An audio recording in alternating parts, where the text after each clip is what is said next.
عليكم الإخوان. اليوم غيكون واحد الفيديو قصير. الناس اللي كيسولوا على كيفاش كيكون النقل الديداكتيكي، يعني كيفاش كيتم هذا النقل الديداكتيكي، يعني المراحل ديالو، مناش كيبدا وفين كيوصل. اليوم في هذا الفيديو غادي نشوفوا هاد المراحل ديال هاد ترانسبوزيسيون ديداكتيك.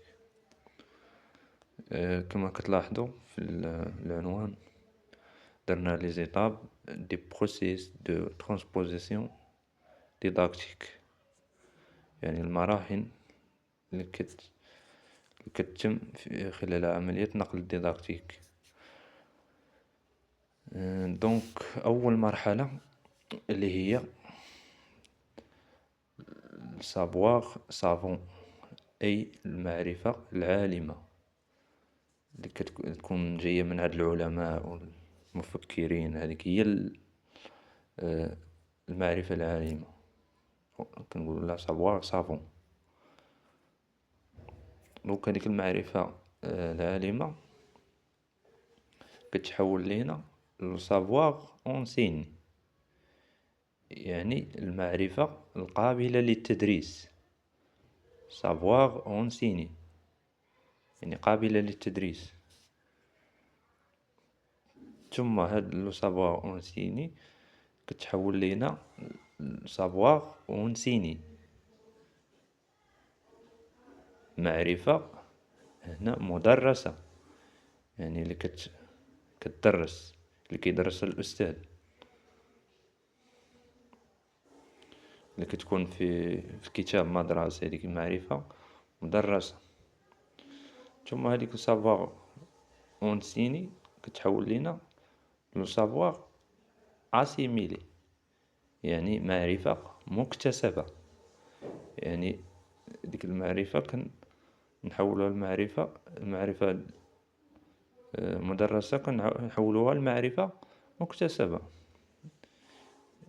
اللي هو كيكون التلميذ هو المحور ديال هاد سافواغ اسيميلي. يعني هاد المعرفة المدرسة كنعطوها للتلميذ، لابخونون.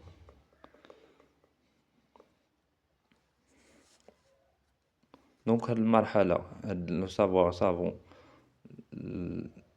خلال تحولها على سافواغ اونسيني كنسميوها بالمرحلة ديال ترانسبوزيسيون اكسترن.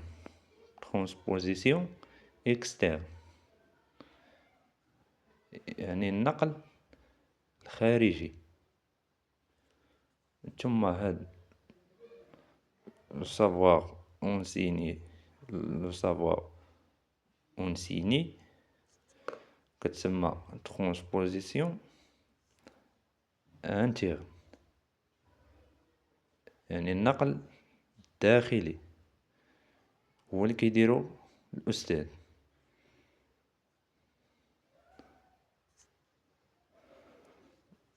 فوالا هذا هو المراحل ديال ترانسبوزيسيون ديداكتيك.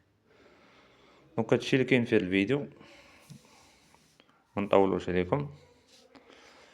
إلا عجبكم المحتوى خليو متابعة، اشتركوا في القناة. نتلاقاو في فيديو الجاي.